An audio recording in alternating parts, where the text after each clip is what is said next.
I told you so. Mark my words. I told you so. I told you so. I told you Seth Rollins was cashing in. I told y'all WWE was trying to work us. I told you Seth Rollins was cashing in. Head ass. Like, look at all y'all marks. Like, y'all, like, yo, I wish I could have enjoyed this moment more of Seth Rollins cashing in on CM Punk, who defeated Gunther and was world champion for a good 2 minutes before Seth Rollins cashed in after faking an injury, which was his plan B all along. I wish I could have enjoyed it more, but people could not shut the hell up. From the dirt sheets, from whoever was in WWE creative backstage that leaked it to John Pollock and all the other dirt sheets, to the fans, y'all could not shut up for 3 seconds about Seth Rollins cashing in. So I tried to enjoy CM Punk's title win, but I couldn't because I knew Burn It Down was going to happen in a minute. So this moment is bittersweet for me. I wish I could go back to the days of not having to be on the internet or anything like that. But I'm not Amish, so I can't really do that. Plus, I make wrestling content and do other content. I can't do that either. So, but with that being said, SummerSlam Night 1 to me resembled a lot of WrestleMania 41 Night 1. A lot of nothing till the main event. But we'll deep dive more into the main event later in the video. Let's start off with how SummerSlam Night 1 started off, which is Roman Reigns, Jey Uso versus the Bronson brothers. And I'm not going to lie to you, didn't see much of this match.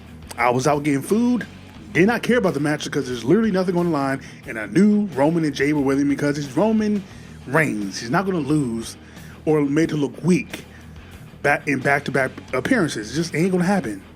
Even though Bronson Reed and Braun Breaker really needed the win, especially after the fact of what happened at the end of the night.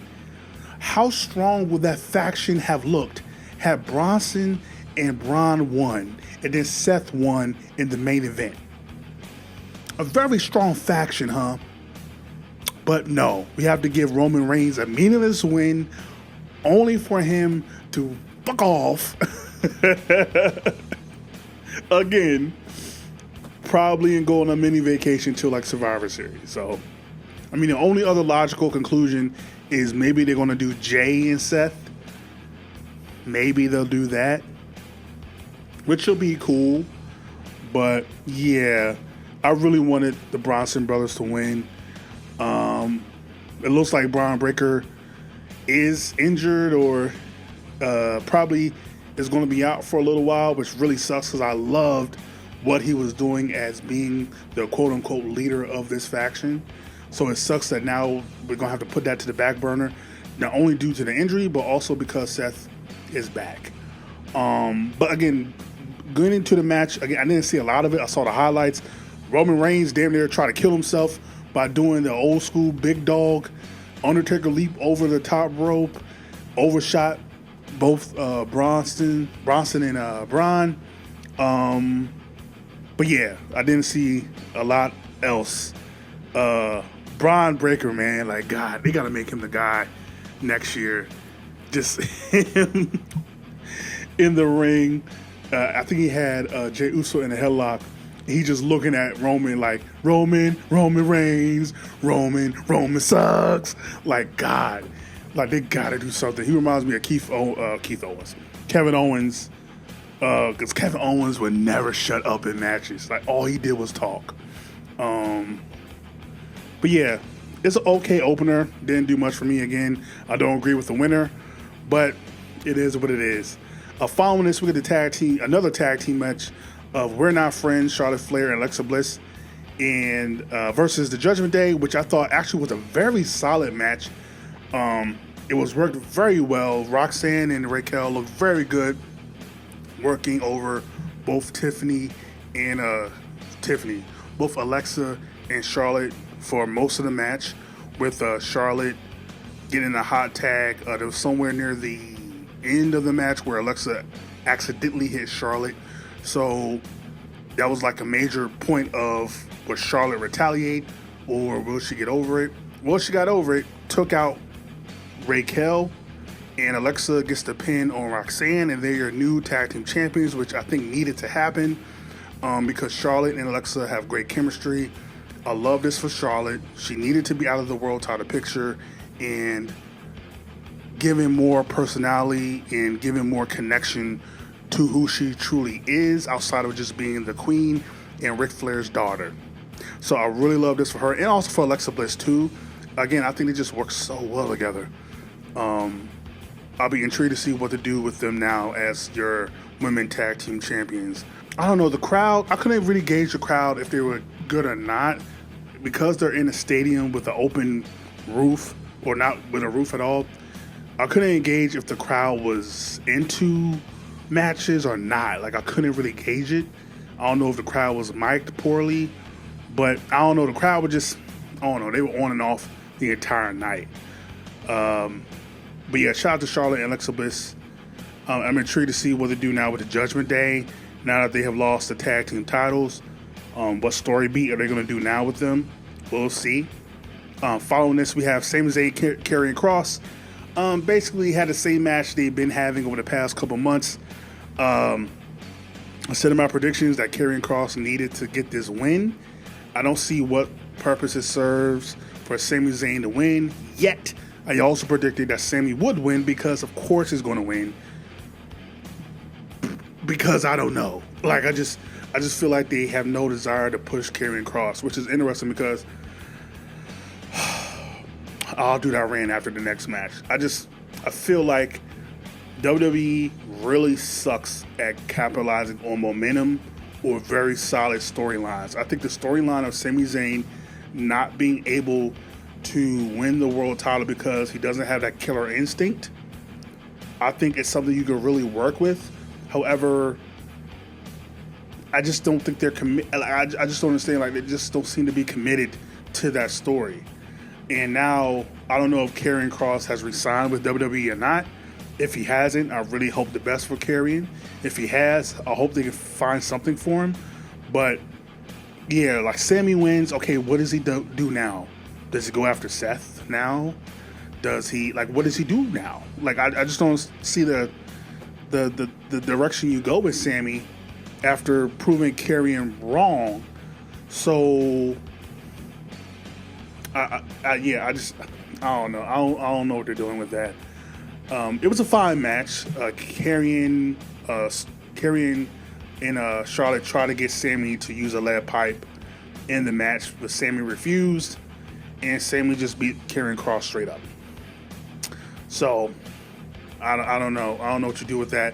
I saw some things online to where people were like, man, I'm kind of worried that Sami Zayn's going to get booed now because he beat Karrion Kross. I'm like, I ain't worried about that because Sami Zayn also is someone that gets beats a lot. So he's not going to beat any of your top guys. He's not going to beat Punk. He's not going to beat LA Knight. He's not going to beat even a Jay. He's not going to beat any of these top guys. So he's going to beat maybe all your top mid-carders, but he's never going to be a top guy. That's why I'm not worried about him getting booed. But I do feel like they need to do something with Sami's character because this whole I'm the ultimate underdog is getting very, very boring. Speaking of boring, Tiffany Stratton versus Jade Cargill. Let me just say off rip, Jade Cargill's attire with the Jamaican flag, Jamaican Me Crazy attire was fire. Fire. I thought the match was very solid. I don't know what it is about Jade that people just do not like her matches. And as someone who have seen every type of wrestler, I've seen bad wrestlers. Jade and Tiffany had a very solid match. I don't know why. I don't know what it is. Like, I think people are just determined not to like Jade at this point. And it is what it is. You don't have to like anybody you don't want to. But I just feel like people are just overly critical of Jade for whatever reason. I don't know. But I thought Jade was very fine in this match. Tiffany carried her to a very good match. I thought it was very solid. And Tiffany defeated Jade clean, which I'm very shocked. I thought for sure we would either get a Bianca Belair signing or Jade was going to defeat Tiffany. And this is one of the rare times I was absolutely perplexed and shocked, because I'm like, Tiffany has been champion since January. Her title reign hasn't been all that exciting because there's been no real story around her. The most exciting thing she did was shoot on Charlotte about the 3 divorces. Like, outside of that, there hasn't really been much of a storyline. And I also feel like she's way better as a heel because she's too bland as a babyface. So I don't know where you go from here. My only logical conclusion is maybe they'll do Tiffany and Bianca in the next month or so, and then once Bianca wins, maybe Jade turns. Maybe, but they built up Jade so much since she's come to WWE. Like, all they've been doing is building up Jade, and then they have her lose clean. Which, as soon as she lost, I'm like, of course, it's typical WWE. They never capitalize momentum ever. Outside of Jacob Fatu, I can't think of one person they have capitalized on their momentum. They couldn't do it with LA Knight. They couldn't do it with Karrion Kross. They couldn't even do it with Sami. They couldn't do... I don't know what it is. They refuse to capitalize on momentum. Chad Gable, Otis, the list goes on and on and on and on. They refuse to capitalize on momentum or things that will help a storyline. They refuse to. So I'm like, Jade losing makes sense, because why would they do the exciting thing? Why would they do the thing that would make the most sense, or at least be something different and new? Following this, we have the match I was looking least forward to, which was Drew McIntyre, Logan Paul versus Randy Orton and Jelly Roll. It was a typical celebrity match. They did the best they could, working around Jelly Roll, and it kind of make the focal point of the entire match Jelly Roll, kind of similar to what they did with Bad Bunny at WrestleMania 37 with Damian Priest. I didn't care. I appreciate the effort by Jelly Roll. I appreciate the effort by everyone involved. I could not care. I could not care. I think Bad Bunny. I think it was Bad Bunny. I think there was a report saying that Bad Bunny thought that he was the best celebrity wrestler ever. And one day I got to do that list, because Bad Bunny probably is. Even though you can say Logan Paul. But in terms of like truly being at like megastar status, like, I don't think there's anybody bigger than Bad Bunny outside of Floyd Mayweather in 2008. But yeah, that would be an interesting list to do. Who is the best celebrity turned wrestler of all time? But yeah, again, it was a solid match. I think they worked the match and did everything they needed to do to make everyone look good. Jelly Roll really, again, took control really in most of the match, of kind of being the person that was working from the bottom up the entire time. Worked around him, and surprisingly, Logan Paul pinned Jelly Roll and got the win, which I'm like, I actually really like that, because at the end of the day, Jelly Roll is not going to be there Logan Paul not going to be there every other week, but at least Logan Paul now can build momentum into something, whatever that is. Even though I don't care to see him, I'd much rather you build momentum for someone that's going to be at least there more consistently than just some celebrity that doesn't impact the company at all. So Logan Paul pinned Jelly Roll, and Drew and Logan Paul got a win, which I don't know. Again, I don't know what you do with Drew now. Like, what do you do with Drew now? He's on SmackDown, right? I don't know. It depends. Maybe if Cody wins, maybe you do him and Cody. I have no idea. Maybe you do him and Jacob Fatu. Jacob Fatu wins the title. I have no idea what you do with Drew, but he's another one. Like, you did such great work with him and Punk, and now what are you doing with him? I don't know. But let's get on to the main event. CM Punk versus Gunther for the World Heavyweight Championship in a very old school type of match. Some people might consider this a boring type of match, but to me, this is old school as it gets. They started off very slow. They built up to a chop, right? So Punk would block the chop a lot throughout the first like 10 minutes, 5 to 10 minutes of the match. So when Gunther finally chopped Punk, it mattered. And they told a great story of Punk trying to avoid the chop, but eventually he could not avoid it anymore. And then Gunther took control of the match. And again, it was very somewhat of a slow pace, building up to big spots. Gunther again took control most of the match, and CM Punk had to fight and claw his way to fight back throughout the match. Kind of telling the story that I think Wade was really telling the story like back in 2011 he would have fared better in this match, but he's not the spry young guy anymore. There are people that have evolved and have gotten bigger, stronger, faster than him, and now he has to figure out another way to try to outlast Gunther. So I really like the story that the commentators did throughout this match. Then we get to the end to where CM Punk is able to bust open Gunther because Gunther decided to stand on the announce table. It kind of made Gunther look like a dweeb. I don't know why he did that. I think there was another way you could have did the spot, because after that he eventually comes from the announce table and is bleeding all over. And I think that's like one of the first times, at least they said it on commentary, maybe that's the first time we've seen Gunther bleed, which I love that story beat, because now Gunther's in the ring. He's like, what the hell is this? So, and now Punk is getting confidence, and he gets into the ring, and they have a back and forth.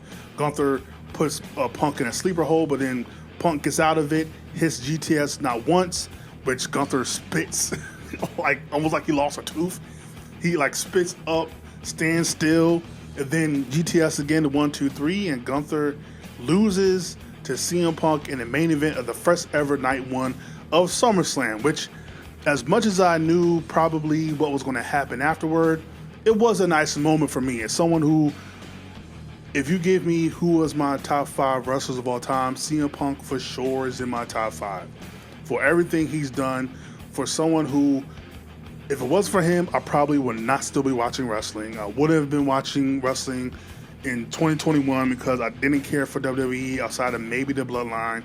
But when he went to AEW, it revitalized my passion for wrestling. Then when you get to 2011, when I wanted to quit again, he did the pipe bomb and got me re-into wrestling.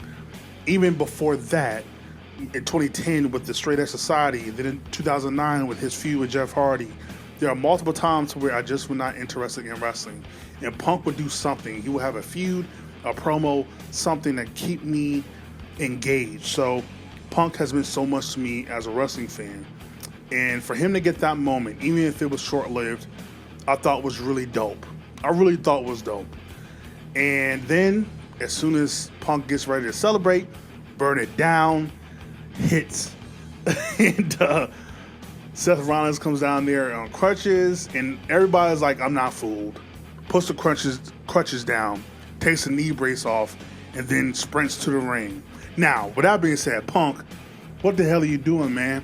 Why did you stay in the ring so long watching this man cash in when you've been in this situation before? You were in this situation at Money in the Bank 2011 when you beat Cena in your hometown of Chicago, and Vince McMahon tried to get Alberto Del Rio to cash in. You kicked Alberto Del Rio in the head and you left. Why did you just stand there? In my mind, I'm like, okay, well, here come the Bronson brothers to beat up Punk so he can't leave. But no, Punk just stood there and fought him off. I'm like, why? Like, why did you do that? So it's one of the rare times where they made Punk look very stupid. I know a lot of people think that Triple H is going out his way to make Punk look stupid, but it's like, Punk, why would you just stand there? Just leave. Like, he was in the ring, he was on the ring for like a good 5 minutes. Like, I don't understand that. But yeah, Seth Rollins cashes in and has the second heist of the century versus CM Punk. And Seth Rollins kept his promise, saying that as long as I'm around, you'll never be world champion, which low-key, Punk still became world champion. But yeah, Seth now is your new world heavyweight champion. I'm intrigued to see where they go from here with that. I'm so glad now we don't have to keep hearing about CM Punk, you left the place, and I've been here every week, and Now we get to just move on and create a new chapter finally between Seth and Punk. Even though I've been kind of tired of the feud, I think we eventually get to. I was thinking about it. Seth and Punk probably has to happen at WrestleMania, and Punk finally has to beat Seth at WrestleMania now. It just has to happen, because when you think about it, Seth has yet to beat Punk really up front. Like, he beat Punk in a steel cage match, but only because Rollins pulled him out the cage. And then he beat CM Punk only because he cashed in the Money in the Bank. And even at WrestleMania, he never covered Punk. He covered Roman. So I do think this will all lead to CM Punk eventually either winning the Rumble or winning Elimination Chamber to face Seth Rollins probably at WrestleMania. Which I was like, man, as much as they've been building up Sami Zayn, I'm like, I don't give a damn about Sami winning no goddamn Rumble. But we'll see what happens with that. But yeah, outside of the main event, really didn't feel like anything special. It really is puzzling to me why they had all the stipulation, no DQ, TLC, steel cage matches on night 2. Like, they should have balanced it out. We should at least got a TLC match on this night, and probably Lara Becky, since there's already a no holds barred match for Cena and Cody, and plus the triple threat match is low key a no holds barred match because there's no disqualification, no count out. So yeah, I'm not entirely sure why they had all really just your plain matches on night 1. But yeah, night 1 was okay. It was fine. Again, the crowd, I don't know if they were entirely into it, but it felt like the crowd wasn't really feeling everything. And also, it just, I don't know, man. Like, WWE, it's almost, I don't know, man. It's like it's like WWE has one main focus, like one main storyline they can do really well. Outside of that, it's like everything else just falls to the wayside. Like, when WWE was at its hottest with the Bloodline, that was good, and then everything else just fell to the wayside. And I'm kind of like, man, I don't know. Just night 1 was really not it. But then again, I don't think none of us really had expectations for it to be anything spectacular outside of a cash-in, possibly. Night 2, I expect to be way better. Again, you got a TLC match, steel cage match, triple threat match, Lara, Becky. You got Cena, Cody. Which Cena, by the way, I think him turning back babyface is all the rules. It's to lull Cody into a false sense of security and basically manipulate him for Cody not to go so hardcore during a street fight. And he's going to try to take advantage of that, only for Cody to one-up him and realize that he didn't play into Cena's game. And I think, like I said in my predictions, Cena will lose that title. He has to. I still got a strange feeling The Rock might come back tomorrow. But we'll see. But yeah, that was night 1. I would rate it probably 6.5 out of 10. Again, nothing really crazy happened outside of the main event. All the other matches could have happened on Raw or SmackDown, really. So, yeah, it was cool. It was whatever. I'm definitely going to watch Punk and Gunther back. I really like that match. Again, it was old school, a gritty, grimy type of match. But yeah, let me know how you feel about night 1, SummerSlam. Welcome to the Hive, bitch. There's Hayes Arcade, and if you're not down with that, I got 2 words for you. Suck it.